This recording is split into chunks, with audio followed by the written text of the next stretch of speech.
السلام علیکم جی، میں اس وقت موجود ہوں داتا دربار پہ. اور داتا دربار آنے کے بعد سب سے پہلے جب میں گیٹ میں انٹر ہوئی تو جو وہاں پہ چیکنگ کری تھی سب سے پہلے انہوں نے میرا پرس چیک کیا اور میرے پرس میں کچھ نٹس تھے تو انہوں نے مجھ سے سب سے پہلے تو نٹس مانگے.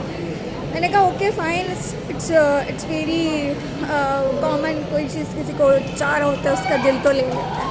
آئی جسٹ گیو ہر. جب میں اندر آئی، اندر آتے آتے میں جب مزار پہ گئی وہاں پہ جو خواتین آن ڈیوٹی تھی انہوں نے مجھ سے کہا کہ کچھ دیتی جاؤ. میں نے کہا میں نے آلریڈی نذرانہ دے دیا ہے، جو باکسز ہیں ان میں ڈال دیا ہے. سو پھر وہاں پہ آن ڈیوٹی پنجاب پولیس کی وردی میں بیٹھی ایک خاتون نے مجھ سے کہا شہزادی بات سنو. میں کہا وہ شوق کہ اس سے کیا ہو گیا. سو میں نے کہا جی بتائیے. کہتی مجھے کچھ دیتی جاؤ.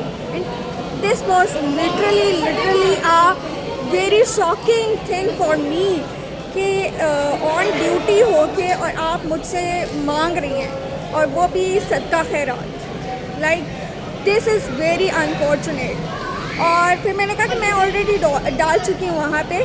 تو میں نے کہا جزاک اللہ، میں نکل آئی. بعد میں آ کے میں نے پوچھا باہر جو بھی رستے میں مجھے مل رہا تھا، جو صفائی کر رہی تھی خواتین یا جو وہاں پہ ڈیوٹی دے رہی تھی، وہ مجھ سے مانگ رہی تھی. مجھ سے کیا ہر ایک سے مانگ رہی تھی. اور یہ بہت ہی خوفناک قسم کی بات ہے. اوقاف والوں کو اس پہ چوکنا ہونا چاہیے اور اسٹرکٹ کرنے چاہیے اپنے رول. دربار پہ لوگوں کے پاس اگر دینے کا آپشن ہے تو وہ ڈبوں کے اندر دینے کا ہے. ذاتی حیثیت میں آپ کسی کو دیتے ہیں اٹس ناٹ لیگل، اور آپ کسی سے مانگتے ہیں یہ تو بہت ہی غلط بات ہے. سو محکمہ اوقاف پلیز جاگ جائیں اور اسٹرکٹ کر لیں اپنے رولس کو.